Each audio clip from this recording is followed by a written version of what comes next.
This game is called World War III. When it came out, it sucked. It was supposed to be the Battlefield killer, but it just failed on launch. And even after a few soft relaunches, it's still kind of a mess. But it's finally out in open beta again, and it actually has some players. So I've decided to jump on and play some more. But I'm not here to talk about the game. I want to talk about a feature that I find very interesting and one that I wish more first person shooters would implement.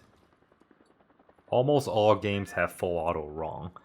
In traditional FPS games like COD or Counter-Strike, if you want to take accurate pot shots, you just tap for single shots or short bursts.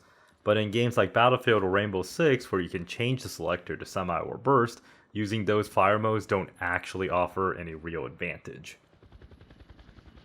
But in World War III, using semi on a gun actually dramatically lowers recoil for each shot. You might wonder why, but if you've ever used automatic weapons, then you would know that it is very hard to squeeze out just one round or short control bursts.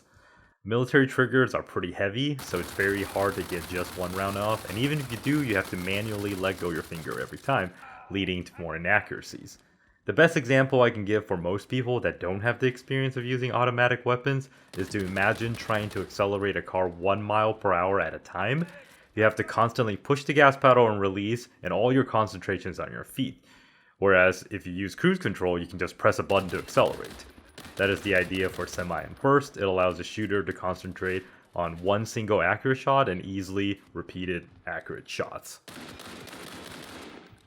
On the other hand, full auto recoil should become easier to control after a short burst, and that is because after the initial kick, you can start to compensate for the additional shots. Games that have demonstrated this well that I've seen have been Hideo Kojima's Metal Gear series. The first few shots have high recoil, but then it settles down and becomes much easier to control. And also the machine guns in Bad Company 2 did the same thing. I've heard that early Escape from Tarkov had the same mechanic, but it annoyed a lot of players and just encouraged more full auto sprays rather than short bursts, so the developers changed the current recoil in Escape from Tarkov to a more traditional FPS recoil. As you can see from these World War III gameplay, spamming semi-auto, even at the maximum fire rate, still retains a very tight pattern and low recoil, giving you a clear tactical advantage over using full auto. There are situations where full auto excels, but it should not be the standard, I think. Anyways, this is just something interesting that I want to talk about and show you guys. Comment down below if you know any other games that demonstrate semi or burst well, or any other interesting recoil techniques. And really, I'm just playing this game as a time killer until Modern Warfare 2 comes out, then I'm probably gonna uninstall it. Though one thing won't change, my team will still be full of shitters.